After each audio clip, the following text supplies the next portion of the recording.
Alors attention, parce qu'à partir du 1er janvier 2026, tout va changer pour les vols de drones professionnels en ville ici en France. Une toute nouvelle réglementation va entrer en vigueur et croyez-moi, il est vraiment crucial de s'y préparer. Allez, on regarde ça ensemble, on décortique ce qui va changer. Voler en drone en ville en 2026, mission impossible? C'est un peu la grande question que tout le monde se pose, surtout face à ce fameux arrêté espace 2026. C'est vrai que les règles pour la catégorie ouverte, elles se compliquent pas mal. Alors la question c'est comment on fait pour s'y retrouver dans ce nouveau casse-tête légal?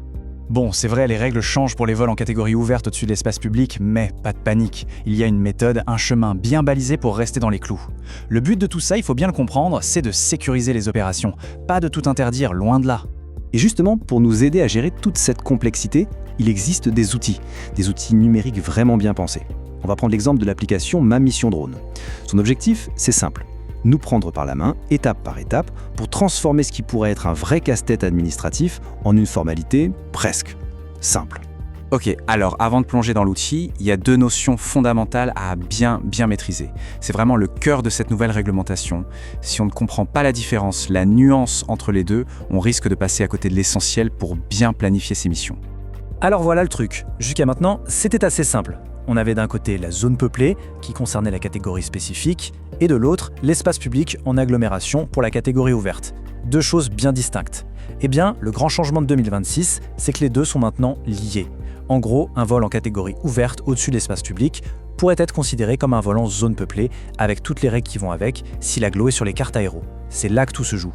Donc ce qui devient absolument crucial, c'est la définition officielle. Qu'est-ce qu'une zone peuplée maintenant ? C'est une agglomération qui figure sur les cartes aéronautiques de l'OACI, donc OACI, l'Organisation de l'Aviation Civile Internationale, avec une petite marge de 50 mètres autour. Ou alors c'est aussi une zone qui se trouve à moins de 150 mètres d'un rassemblement de personnes. C'est vraiment cette référence aux cartes officielles qui est le point de bascule. Allez, assez de théorie, passons à la pratique. On va voir concrètement comment un assistant de vol peut nous mâcher le travail en gros, comment il peut prendre cette logique qui a l'air super complexe et la transformer en une série de questions toutes simples pour qu'on puisse préparer sa mission l'esprit tranquille. Et voilà comment ça se présente. L'application, elle va droit au but. Elle pose une question fondamentale. Est-ce que le vol va se passer sur un terrain privé, genre un chantier bien clôturé par exemple, ou est-ce que ça va être au-dessus de l'espace public ?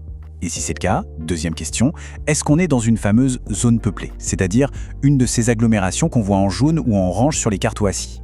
Avec ces trois scénarios, on couvre vraiment toutes les situations possibles. Et là, regardez bien, la conséquence est immédiate. On choisit le scénario numéro 2, c'est-à-dire un vol en espace public et en zone peuplée OACI, et hop, l'outil nous alerte tout de suite. Il nous dit « Attention, action requise ». La déclaration préfectorale devient obligatoire. C'est vraiment la nouvelle règle à avoir en tête. 10. Voilà le chiffre qu'il faut absolument retenir. 10. Parce que le préavis pour envoyer sa déclaration à la préfecture, il ne sera plus de 5 jours, mais bien de 10 jours ouvrables. Et ça, pour la planification des missions, ça change absolument tout. Et c'est là qu'on voit toute l'utilité d'un outil comme celui-ci. Il ne fait pas que nous le dire, il sécurise la planification. Il a cette règle des 10 jours ouvrables en mémoire et il va calculer tout seul la date la plus proche à laquelle on peut commencer la mission. Fini les erreurs de calcul, les prises de tête avec le calendrier, le respect du préavis est garanti. C'est une vraie sécurité. Après ça, l'assistant ne nous lâche pas. Il continue de nous guider, il va nous demander des infos sur le matériel, bien sûr, le modèle du drone, sa masse, etc. Puis les infos sur l'exploitant. C'est vraiment un processus étape par étape, bien structuré, pour être certain à la fin que le dossier est nickel, qu'il ne manque rien. Bon, une fois qu'on a rentré toutes ces informations, on arrive à la dernière étape, le moment de vérité en quelque sorte, la génération des documents officiels. Voyons un peu ce qu'on obtient à la fin de tout ce processus. Et juste avant de générer le document final, il y a une étape super utile. L'application nous donne une checklist complète de toutes les pièces qu'il ne faut pas oublier de joindre. La pièce d'identité, l'attestation d'assurance, les justificatifs de formation, tout y est. C'est un excellent garde-fou pour être sûr à 100% que le dossier qui part à la préfecture est complet et qu'il sera accepté. Et voilà le résultat, le fameux formulaire CERFA, le 15 476-04 pour être précis, qui est le document officiel.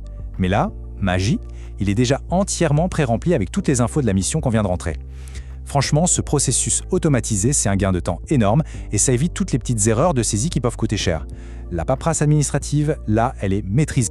Bon, pour conclure et pour que tout soit bien clair, récapitulons les points vraiment essentiels à retenir pour aborder 2026 sereinement et en toute légalité. Il y a 3 choses à retenir. Première chose, la plus importante.